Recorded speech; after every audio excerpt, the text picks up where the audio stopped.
Hamas और Israel के बढ़ते तनाव को लेकर हमास ने इसराइल पर 5,000 से ज्यादा मिसाइल दागी है और इसराइल ने जवाबी कार्यवाही के लिए भी अपनी सेना को अलर्ट कर दिया है। इसराइल के प्रधानमंत्री ने अपने देश में राष्ट्रीय आपातकाल घोषित कर दिया है और इसराइल के प्रधानमंत्री ने अपनी सेना से कहा है, युद्ध के लिए तैयार हो जाओ। आखिर हमास और इसराइल के बीच में क्या कारण है?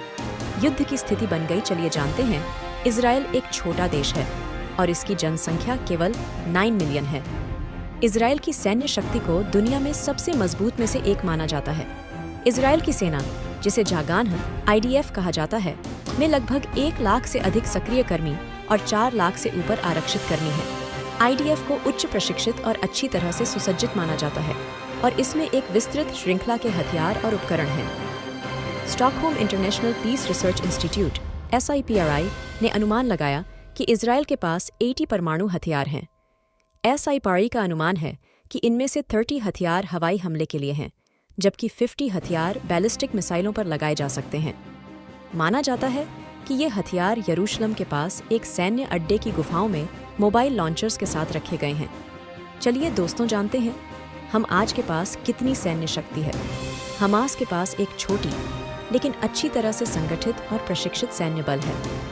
हमास के सैन्य बल को इज़ादिन अल कसम ब्रिगेड्स कहा जाता है।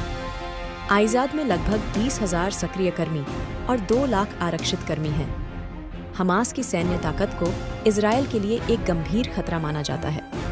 हमास की रॉकेट और मिसाइल क्षमता इसराइल के नागरिकों और बुनियादी ढांचे को नुकसान पहुंचा सकती है।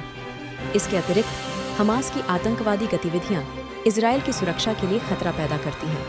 दोस्तों, चलिए जानते हैं आखिर इन दोनों देशों के बीच में क्यों युद्ध की स्थिति बनी हुई है। हमास और इसराइल के बीच का झगड़ा एक लंबे समय से चल रहे विवाद का हिस्सा है, जिसे इसराइल फिलिस्तीनी संघर्ष के रूप में जाना जाता है।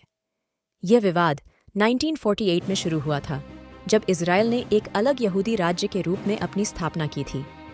इस कदम ने फिलिस्तीनियों के बीच व्यापक विरोध को जन्म दिया, जो इस क्षेत्र के मूल निवासी हैं। हमास एक इस्लामी चरमपंथी संगठन है जो फिलिस्तीनियों के अधिकारों के लिए लड़ने का दावा करता है। यह संगठन इसराइल को एक अवैध राज्य मानता है और इसके अस्तित्व को समाप्त करने के लिए प्रतिबद्ध है।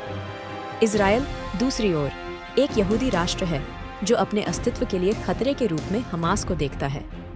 हमास ने इसराइल पर रॉकेट हमले शुरू किए, जिससे इसराइल ने जवाबी कार्रवाई की। इस संघर्ष में अब तक सैकड़ों लोग मारे जा चुके हैं और यह अभी भी जारी है।